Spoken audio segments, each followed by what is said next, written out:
Eddie. Jake Paul, isn't he? So he's good. I don't know whether he'll fight. What's the rematch? Lamont Roach. I don't know if he'll still fight Lamont Roach. I know he's fighting Jake Paul in November, and then maybe Shakur after that. Thank you. What's good, YouTube? It's your boy, Blue Blood Sports TV, and I'm back at y'all with another one. So as you just heard, Matchroom CEO and promoter Eddie Hearn has revealed that Gervonta Tank Davis and YouTube sensation turned professional boxer Jake Paul now have a deal in place to face off against one another in November.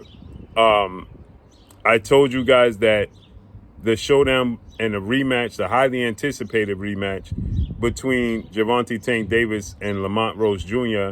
was moved back. The initial target date was June 21st, but they couldn't come to an agreement. Lamont Roach wants more money. They're also looking to add PBC versus Top Rank fights on the undercard, as I reported last night.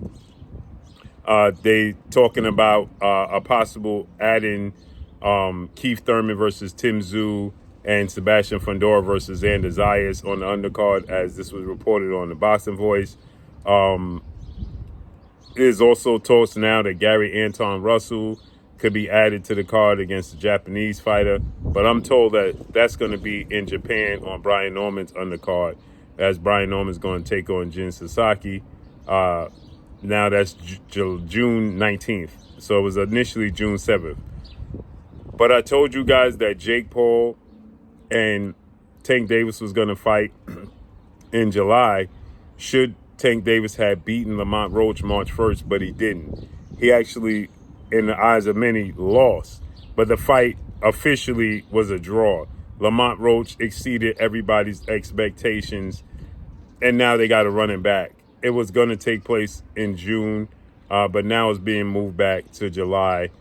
And he's revealing, Eddie Hearn, as you just heard, that Tank is going to fight Jake Paul in November. Now, Jake Paul has a fight coming up. He's going to fight Julio Cesar Chavez Jr. He's going to win that fight. Julio Cesar Chavez Jr. has not been committed to the sport of boxing since he fought, Sergio Martinez way back then.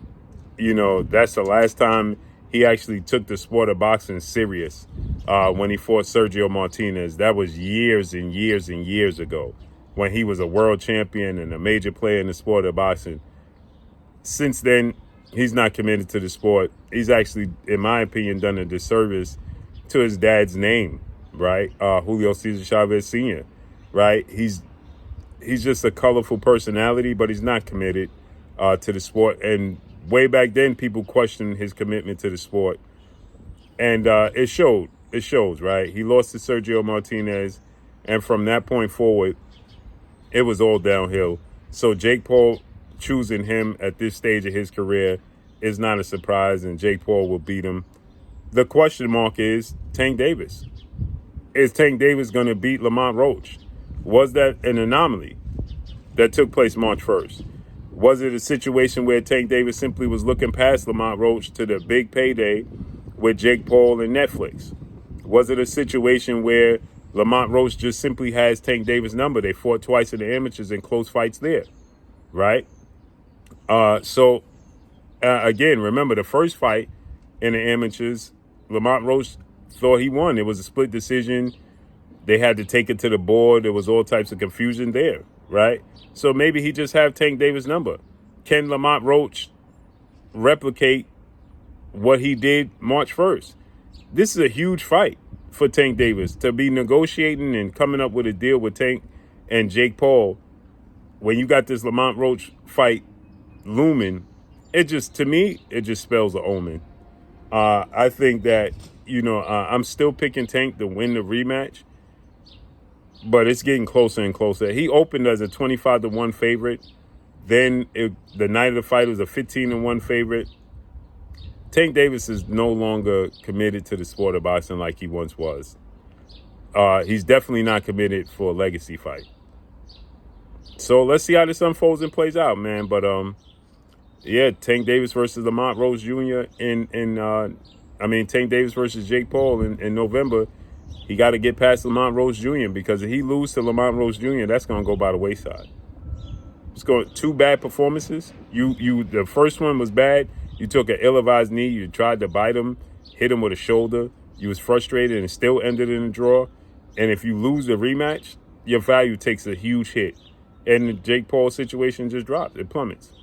So everything's riding on this rematch for Tank Davis. He said he was going to retire in 2025. Oh, he's showing you. This is his retirement plan. He fights Jake Paul, he's done. First of all, what weight is it going to be at? That's number one. That's the biggest thing, because he said fighting guys like Devin Haney and Teofimo Lopez and Ryan Garcia at the 440-pound limit with no catch weight, they were simply too big. So how you going to fight Jake Paul? He ain't coming in nothing under 168 pounds. But let's see how it unfolds and plays out, man. But this just tells you that Tank Davis officially is retiring. And that's all I got for y'all, man. Follow me on Instagram at Blue Blood Sports TV, all one word. It's your boy Blue signing off. I'm gone. Peace.